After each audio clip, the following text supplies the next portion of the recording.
нашествие, что ненавидят праведника. Господь вызволяет души свои.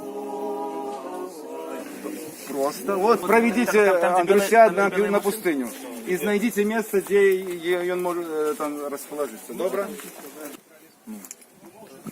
Взяла от босоножки і йшла. Я тоді як це сама, як качка по этому лужу. І вода стіною.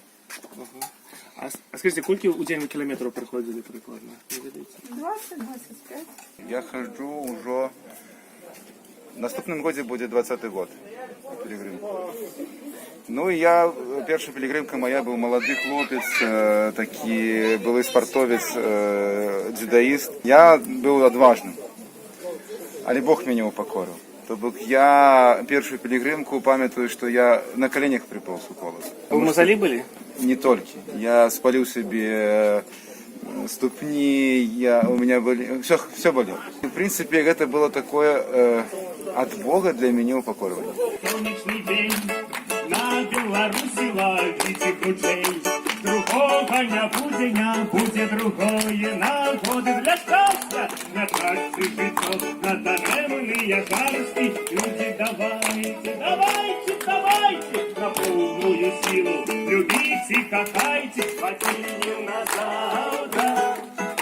Образи без сварки, і ви.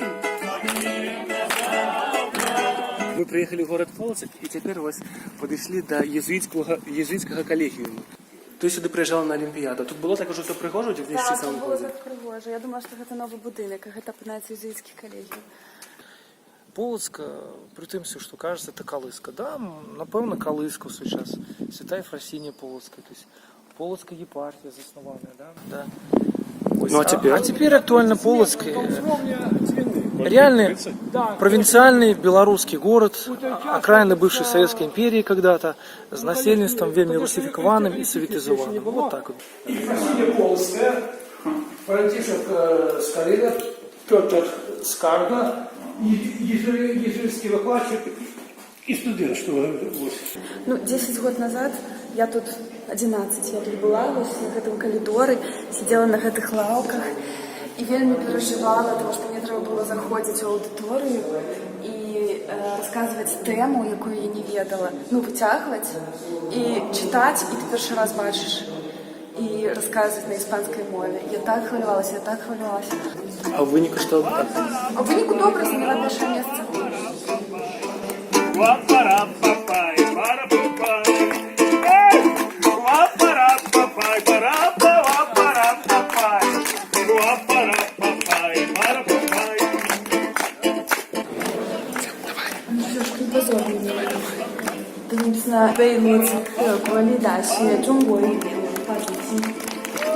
И тут Конфуций сидит? Упс. Якості далей.